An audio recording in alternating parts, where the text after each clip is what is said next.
Okay, we got this kit to repair the drift on the Oculus Quest 2 remotes. I've already done the job. I'm gonna show you a couple little videos of what came in the kit and what the job entailed. We've got the remote back together now. The drift is gone. The remote is working perfectly. It took me maybe half an hour because I was going slow and easy because I didn't want to lose any screws. I didn't want to break the remotes. They are kind of, fragile seeming. So you do have to take your time. So make sure that you don't rush through it. If you have a kid, you probably want to help your kid out through it because if they get impatient, they could easily break something.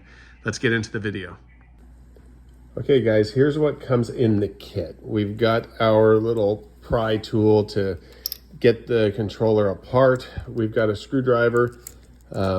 Inside has all the different possible bits that you could need. You see that? We've got another pry tool here. This is really gonna help take the cover off of the controller.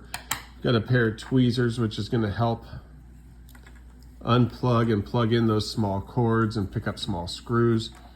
And then of course we've got our two new modules for the thumb controller. So I'm gonna get this all installed. We're gonna see how it works. Okay guys, now I wanted to show you the little thumb control that's getting replaced. It comes in a little plastic case to make sure that it doesn't get damaged in shipping.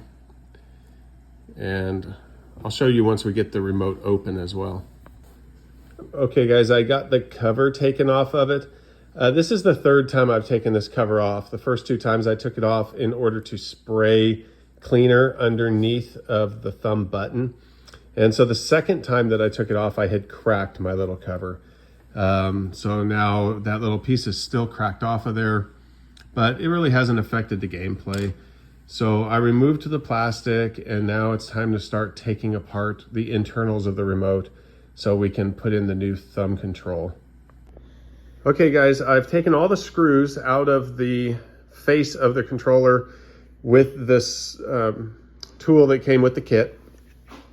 And I took all the screws out of the handle with the screws that came with the kit. As you can see, we labeled all the screws. I just put dots where each of the screws goes on the face because there are a couple that are different sizes. And we lay the screws on the corresponding dots so that we can put them back together. There's all the screws for the grip. Now I'm going to pry the grip apart and pry the outer ring off so that I can get to the mechanism that needs to be changed. Okay, here we are halfway through putting it back together.